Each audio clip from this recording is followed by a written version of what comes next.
Welcome to the Parsha Perspective. Each week, we will delve deep in a weekly Torah portion to find a practical and insightful way to enhance your daily life.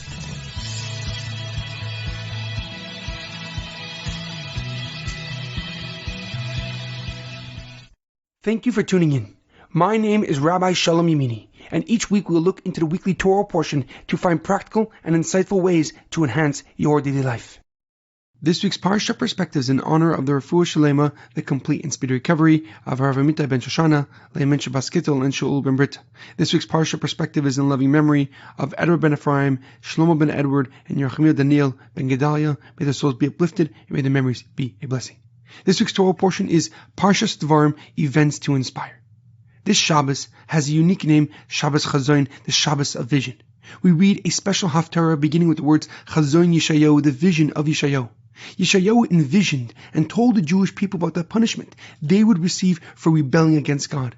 However, he concludes with the prophecy of the Geula Amitai Shlema, the ultimate redemption with the coming of Mashiach. Our Parsha begins the last book of the Torah, Sefer Devarim. With just 37 days left to live, Moshe gathers the nation for his final address. He rebukes them for their past misdeeds and lack of trust in Hashem. Moshe expresses the burden of leadership and how he mitigated it by appointing leaders over each tribe. He recounts the spies' frightening reports about Israel and the drastic consequences that stemmed from it.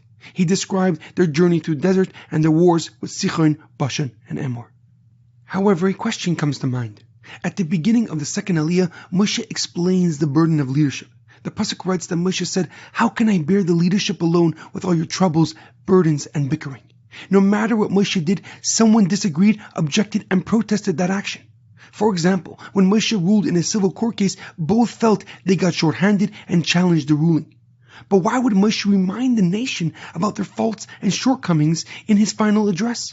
Wouldn't it be wiser for Moshe to inspire, motivate, and encourage the people before his death?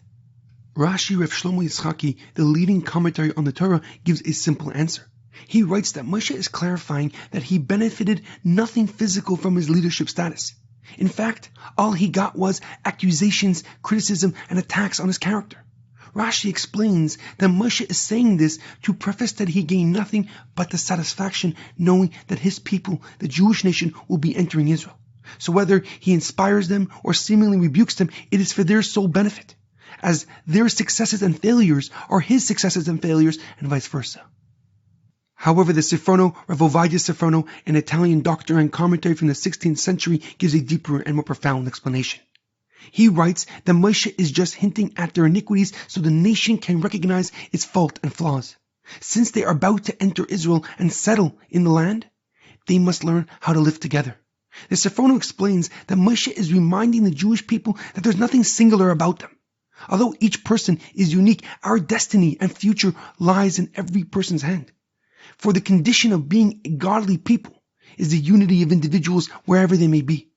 As Avram Avinu recognized the oneness of God, we must realize the godly soul in every person and be his nation. The Sifrono's lesson is immensely profound and appropriate as we prepare for the saddest day in the Jewish calendar, Tisha B'Av, a day that will live in infamy and sorrow until the ultimate redemption will take place. It is widely known that one of the reasons for the destruction of the second Beis Hamikdash, the second temple, was baseless hatred, sinas chinam. In fact, many of the horrific tragedies in our history stem from the conflict and division within our nation. Hence, as the Lubavitcher Rebbe puts it, the remedy is uninhibited love and care for each other. As we say every single day in prayers, multiple times a day, Barcheinu Avinu kulonu ke'echad. We are blessed when we are one. May we merit to celebrate this Tisha B'Av with the rebuilding of the third temple in Jerusalem with the ultimate redemption. Have a meaningful Shabbos and an easy fast.